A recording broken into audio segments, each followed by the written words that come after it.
கர்த்தராகிய இயேசு கிறிஸ்துவின் நாமத்தினாலே அன்பின் வாழ்த்துக்கள். வேதாகம பகுதியில் நாம் இன்று காணப்போவது லீதியாள். பலமுறை சுவிசேஷத்தை கேட்டும் அதற்கு செவி கொடுக்காமல் தங்கள் இருதயத்தை கடினப்படுத்தி நித்திய ஜீவனை குறித்து அக்கறையில்லாது வாழும் மக்கள் இருந்தாலும், ஒரு சிலர் சுவிசேஷத்தை கேட்டதும் தங்களை ஆண்டவருக்கு அர்ப்பணித்து மறுபிறப்பு அடைந்து மிக மேன்மையான வாழ்க்கை வாழ்கிறார்கள். ஆனால் முதன்முறையாக பவுலின் மூலம் பிலிப்பு பட்டண ஆற்றங்கரையில் சுவிசேஷத்தை கேட்டு தன் இதயத்தை திறந்த ஆண்டவரை தன் உள்ளத்தில் ஏற்றுக்கொண்டவள் தான் லீதியாள். அது அவளுடைய பெயரல்ல, அவள் வாழ்ந்து வந்த பட்டணமாகிய லிதியா என்ற பெயரால் லீதியாள் என அழைக்கப்பட்டாள்.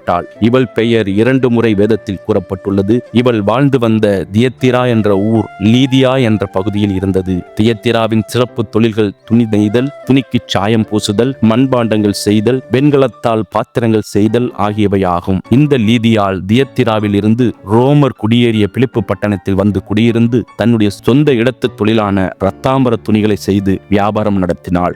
இவள் முதல் கிறிஸ்தவ வியாபார பெண்மணி. இவளுடைய வியாபாரம் நல்ல முறையில் நடந்தது. பிலிப்பு பட்டணத்தில் நல்ல வசதியாக எந்த குறையும் இல்லாது வசதியான பெரிய வீட்டில் வேலைக்காரரின் உதவியோடு வாழ்ந்து வந்தாள். பொதுவாக வியாபாரம் செய்கிற பெரிய வியாபாரிகள் தங்களுடைய வியாபாரத்து நிமித்தம் அதிக வேலையால் கர்த்தரை தேடவும் மதம் சம்பந்தமான காரியங்களில் கலந்து கொள்ளவும் தங்களால் முடியவில்லை என்பார்கள். ஆனால் லீதியாள் பெரிய புகழ்பெற்ற இரத்தாம்பரம் விற்கிற தொழில் செய்தாலும் கர்த்தரை தேட நேரம் ஒதுக்கி ஒவ்வொரு நாளும் பிலிப்பு பட்டண ஆற்றின் அருகே நடக்கும் ஜெபத்தில் கலந்து கொள்ளுவாள். ஏனெனில் இந்த பிலிப்பு பட்டணத்தில் யூதர்கள் அதிகம் இல்லாததினால் அங்கு ஜெப ஆலயம் இல்லை.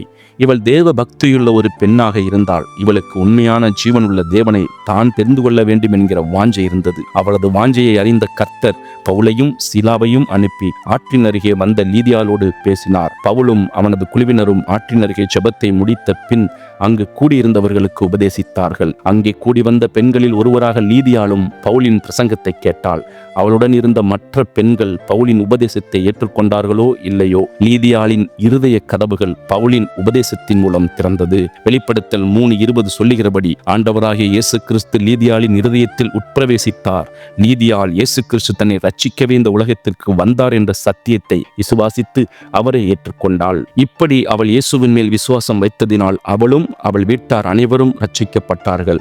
லீதியாளின் மனம் திரும்புதல் குடும்ப மக்களை ஆண்டவரண்டை இழுத்து ரட்சிப்பை கொடுத்தது. அப்போஸ்தலர் 16:15 படி அவளும் அவள் குடும்பத்தாரும் ஞானஸ்நானம் பெற்றார்கள். பவுலின் ஊழியத்தினால் லீதியாள் ஐரோப்பியா கண்டத்தின் முதல் விசுவாசியானாள். விசுவாசியான லீதியாள் எபிரேயர் 13:1-2 படி கிறிஸ்துவுக்குள் தன் சகோதரனான பவுலையும் சீலாவையும் தன் வீட்டிலே வந்து தங்கும்படி வருந்தி கேட்டுக்கொண்டாள். அவர்களும் அவளோடு தங்கினார்கள். பவுலும் சீலாவும் சிறைச்சாலையில் இருந்து வந்ததினால் அங்கு கொடுக்கப்பட்ட தண்டனையில் உடம்பெல்லாம் காயங்களோடு இருந்தாலும் ஏற்றுக்கொண்டாள். அவளுடைய வீடு கர்த்தருடைய பரிசுத்தவான்களுக்காக எப்போதும் திறக்கப்பட்டிருந்தது. ஆலயம் இல்லாத பிலிப்பு பட்டணத்தில் லீதியாளின் வீடு சபை கூடும் ஸ்தலமாக முதல் ஆலயமாக விளங்கியது. பவுல் பிலிப்பு பட்டணத்தில் உள்ள பரிசுத்தவான்களுக்கு எழுதிய கடிதத்தில் பிலிப்பு 1:1-7 வரை லீதியாளும் ஒரு பரிசுத்தவாட்டியாக அக்குழுவில் இருந்தாள் என்பதில் சந்தேகமில்லை. பிலிப்பு 4:3 படி லீதியாள் பவுலோடு சுவிசேஷத்தை பிரசங்கிக்க பிரயாசப்பட்டாள். லீதியாள் இரத்தாம்பரம் விற்கிற ஒரு பெரிய வியாபாரத்தை செய்தாலும் அதோடு ஆண்டவருக்கும் ஊழியம் செய்தாள். வியாபாரத்தின் மூலம் கிடைக்கும் சம்பாத்தியத்தை கர்த்தருடைய ஊழியக்காரருக்காகவும் ஊழியத்திற்காகவும் செலவழித்தாள். கிறிஸ்துவுக்கு தன்னை அர்ப்பணம் செய்த கிறிஸ்தவளாகவும் நேர்மையான சுத்த மனச்சாட்சியுடன் இரத்தாம்பர வியாபாரத்தின் சம்பாத்தியத்தை ஆண்டவருடைய நாமம் மகிமைப்படுவதற்காகவும் செலவழித்தாள். நாம் பரலோகத்திற்கு செல்லும்போது இரத்தாம்பரம் விற்ற லீதியாளை தியத்திரா ஊரில் சாயம் தோய்த்த ஆடையோடு அல்ல, விலையேற பெற்ற ஆடை அணிந்தவளாய் ஆட்டுக்குட்டி ஆனவரின் இரத்தத்தில் தோய்த்து எடுத்த நீதியின் வஸ்திரம் அணிந்தவளாய் பார்ப்போம் என்பதில் சந்தேகமில்லை. இந்த லீதியாளை போல நாம் வியாபாரம் செய்தாலும் சரி அல்லது மற்ற வேலைகள் செய்தாலும் சுத்த மனசாட்சியோட நேர்மையாய் நடப்போம்.